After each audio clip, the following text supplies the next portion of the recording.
Hello and welcome to CMG videos. I haven't done a video in a long time, but today I'm going to do a series of small little videos just to help everybody out.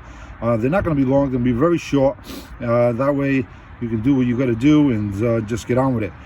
So today I'm going to replace the wheel bearing on a BMW 1 Series 2004, and I'm also going to do the brakes in the rotors. So let's get started first with this simple video.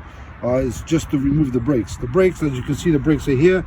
And really all you got to do is remove this clip. Back here there's a little plastic garment. You need to remove that, and then you use a tool just like this.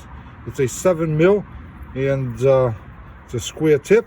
Stick it in the hole, and that's it. Pull it out, unscrew it all the way out, and then what you got to do in here is stick a screwdriver in here to retract the cylinder, and then you just pull the head off and you're good to go.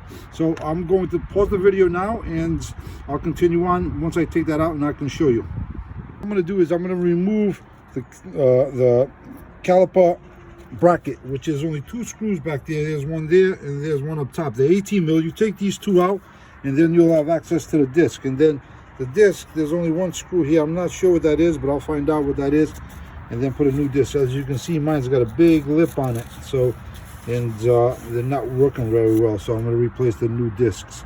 Again, right, to remove the disc, you just have this one retaining screw, which is here. So just take it out. Just gonna be careful. Sometimes that they're been there a while and they're rusted in, so you just gotta be careful. Don't strip that. Well, thankfully my bit fits right in there.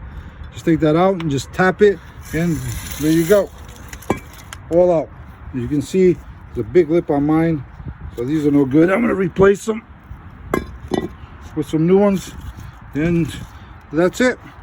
Quick video to remove the disc, the brake caliper, and now I'm going to remove the wheel bearing, which is tight.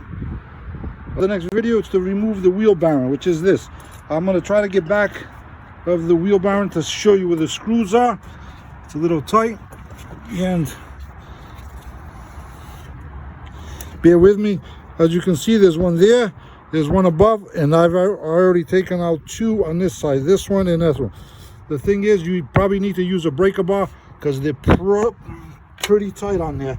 And these first 2 screws that I used a breaker bar, and man, they were tough. So again, I'm going to go and take these 2 left. You can see them, they're protruding through there. These are already gone. And then just going to tap this out and put the new wheel bearing on, and we're good to go. And I think the tightening torque to tighten it back is 110 Newton meters. Here's the screw. I just put some anti-seize on it so they don't seize for next time. And you see, put them there. Just tighten them, line up the holes, put the sensor in.